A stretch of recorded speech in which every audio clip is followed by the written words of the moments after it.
Assalamualaikum warahmatullahi wabarakatuh. Pertama-tama, marilah kita berserah diri pada Allah Subhanahu wa taala, Tuhan yang Maha Esa, karena sebagai hambanya kita ini makhluk yang lemah, yang selalu membuat khilaf. Oleh karena itu kita selalu menyerahkan diri kepada Allah Subhanahu wa taala agar kita ditunjuki jalan yang benar. Selawat dan salam kita aturkan kepada Nabi besar Muhammad sallallahu alaihi wasallam. Allahumma sholli ala Muhammad wa ala ali Muhammad. Assalamualaikum ya Rasulullah. Saudara-saudara sekalian, pertama sekali saya mengucapkan marhaban ya Ramadan kepada mahasiswa yang muslim dan lagi menunaikan ibadah puasa. Bagi yang non-muslim, mari kita mewujudkan toleransi beragama dengan cara menghargai teman-teman yang lagi menjalankan ibadah puasa agar puasanya betul-betul puasa yang khusyuk dan diterima oleh Allah dengan imbalan pahala sesuai dengan janji Allah Subhanahu wa taala. Saudara-saudara yang saya hormati, tanpa terasa kita sudah pada tahap ketiga pada bulan Ramadan. Tidak lama lagi kita mengakhiri bulan Ramadan, meninggalkan bulan Ramadan, dan kita selalu berdoa agar kita dijumpai dengan Ramadan tahun berikutnya. Namun demikian, karena ini masa perkuliahan, maka kita tetap harus berkuliah meskipun dengan kekhawatiran penyebaran COVID-19.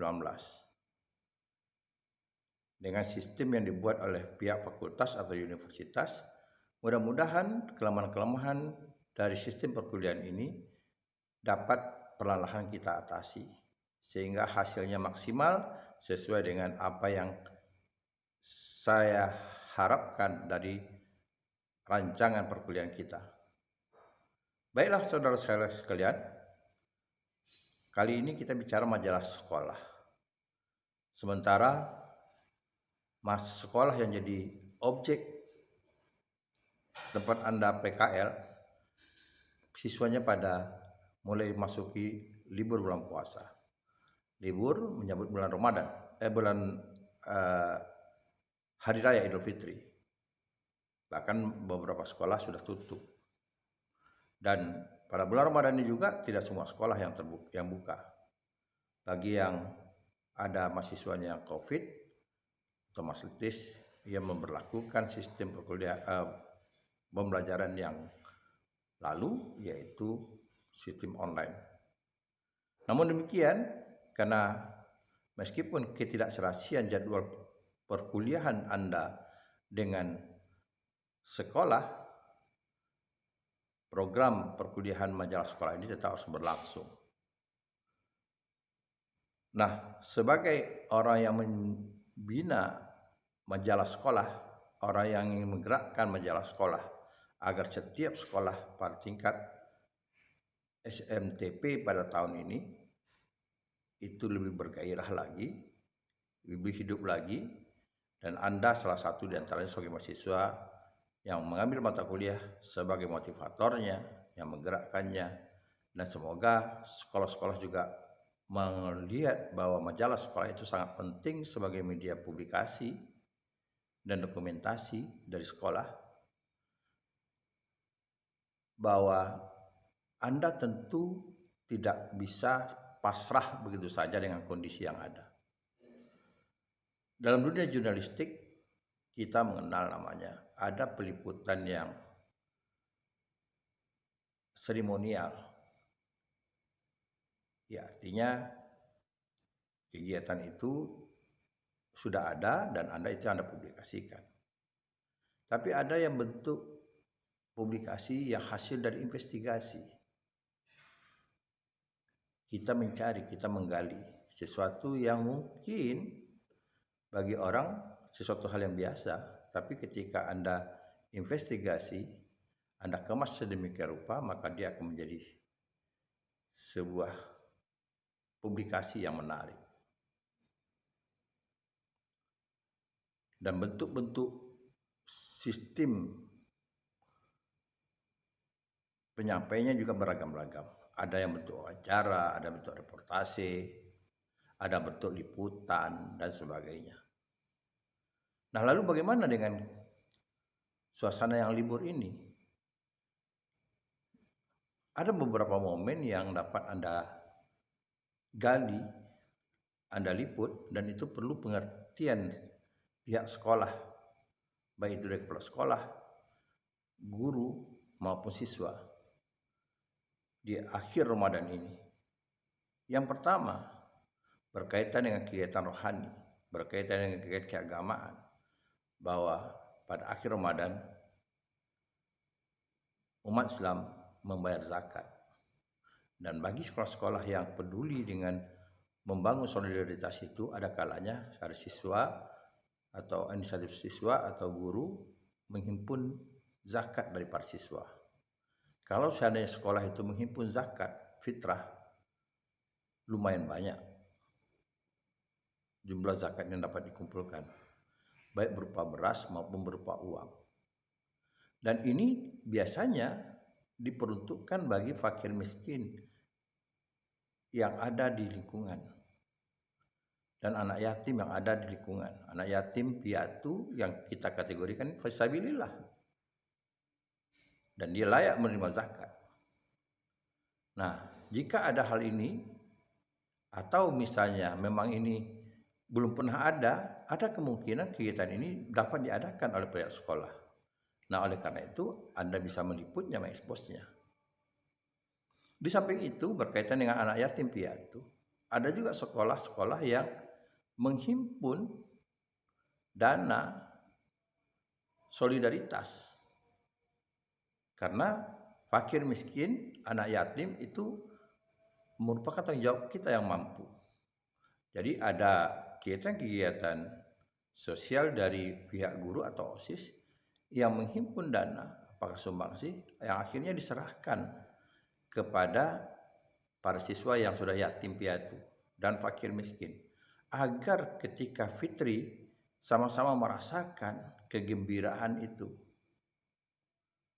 Dan tentu mungkin ada sekolah-sekolah yang unik, yang mengajarkan toleransi beragama, tidak hanya membatasi bantuan dan sumbangan itu bagi siswa yang beragama Islam, tetapi yang non-muslim juga.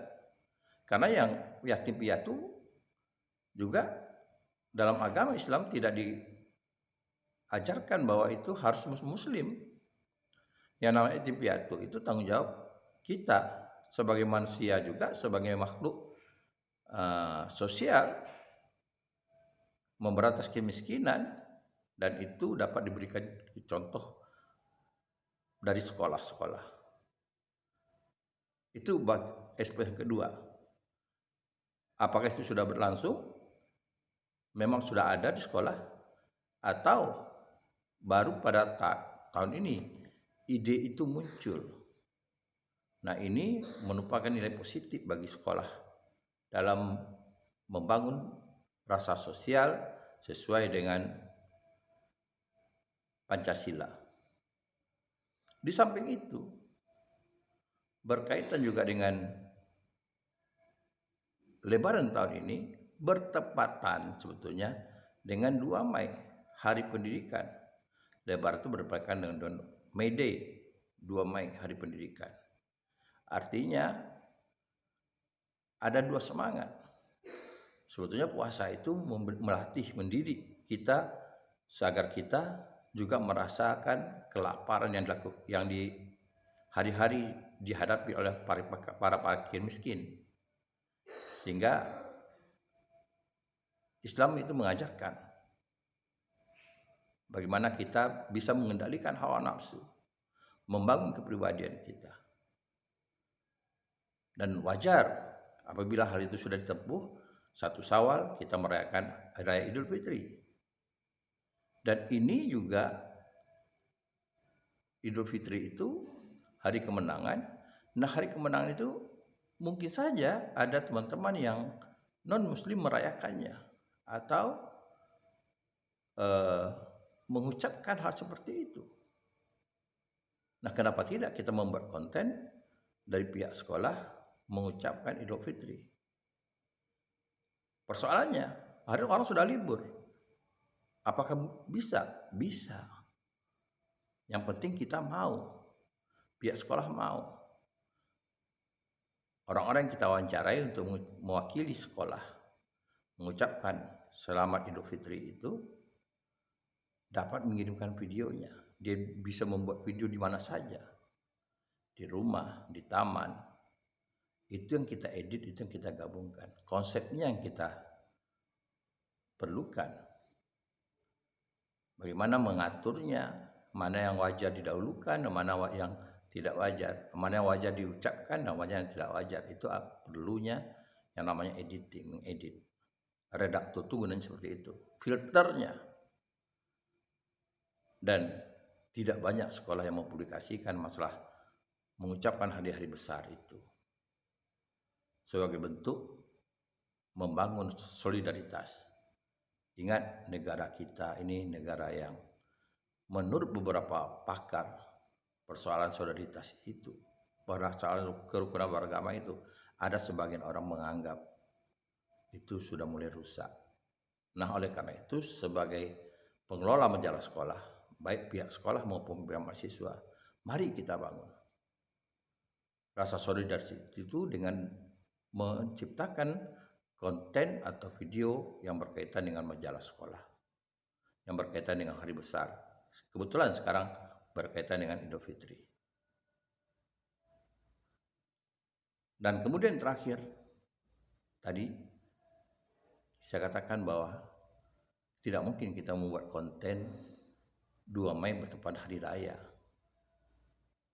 Karena masing-masing sibuk dengan konten hari 2 Mei tadi dan hari raya. Mungkin ada yang tidak terpikirkan 2 Mei dan sudah jelas tidak ada apel, tidak ada perayaan 2 Mei bertepatan sesuai dengan tanggal itu. Tapi sekedar mengucapkan, sekedar mengingatkan, kenapa tidak? Anda bisa membuat konten sebelum hari itu, sebelum hari 2 Mei itu berlangsung. Dan dalam dunia publikasi YouTube, Anda bisa programkan. Kalau Anda malas ekspos sesuai dengan tepat waktu, Anda bisa jadwalkan. Jadi itu momen yang harus ada karena berkaitan dengan sekolah, berkaitan dengan Hari Pendidikan Nasional. Kesan dan pesan itu, bagaimana memaknai 2 Mei agar betul-betul pihak sekolah, mulai dari kepala sekolah, guru, siswa, semuanya menyadari bagaimana pentingnya meningkatkan mutu kualitas pendidikan di Indonesia ini. Sehingga kita bisa melahirkan para siswa yang nantinya jadi pewaris bangsa. Sekian tahun kemudian mereka akan sukses dan mereka akan berprestasi di bidang kerjanya masing-masing. Dan mudah-mudahan ini jadi kesan yang menarik yang tidak pernah dilupakan oleh para siswa. Bahwa pertepatan sekarang ini, Hari Raya Idul Fitri juga bertepatan dengan 2 Mei. Tanpa mengurangi kualitasnya, mengingatkan perayaan, 2 perayaan, yaitu perayaan Idul Fitri dan perayaan Hari Pendidikan Nasional. Mari kita lakukan, mari kita expose, mari kita buat konten-konten yang positif yang tujuannya mempublikasikan sekaligus mendokumentasikan kegiatan-kegiatan yang positif agar sekolah bisa jadikan sentral untuk orang mempedomani bagaimana pentingnya publikasi, bagaimana pentingnya dokumentasi, dan bagaimana pentingnya berbagi tentang suka dan duka. Dan semoga para mahasiswa yang sebentar lagi akan libur, dan tahun ini kita bertepatan liburnya cukup panjang. Ada 11 hari yang ditetapkan oleh pemerintah karena berkaitan juga dengan Sabtu dan Minggu. Kita mulai libur tanggal 29 resminya. Dan mungkin sebagian dari Anda sudah mulai tidak kuliah lagi di kampus. Tapi jangan lupa, tugas-tugas kuliah harus dapat dilengkapi. Karena pertemuan sekarang ini sudah pertemuan yang ke-10. Berarti tidak lama lagi kita akan mengakhiri semester genap pada semester ini. Jangan ditunda-tunda tugas perkuliahan majalah sekolah. Sempurnakan tugas-tugas Anda dan cari hal-hal yang inovasi yang bisa berbeda dengan teman-teman yang lain. Berlomba-lomba membangun kualitas majalah sekolah. Semoga hal ini dapat Anda lakukan. Akhirul kalam, saya ucapkan selamat Idul Fitri. Mohon maaf lahir batin. Semoga kita menjadi orang-orang yang menang dalam menunaikan ibadah puasa bagi yang menunaikannya. Dan selamat Hari Pendidikan Nasional dari channel yang saya kelola, yaitu Safdal TV, Tas, Ruku-Ruku, dan Snack Video. Semoga kita semua dapat bertemu lagi setelah Hari Yang Fitri. Assalamualaikum warahmatullahi wabarakatuh.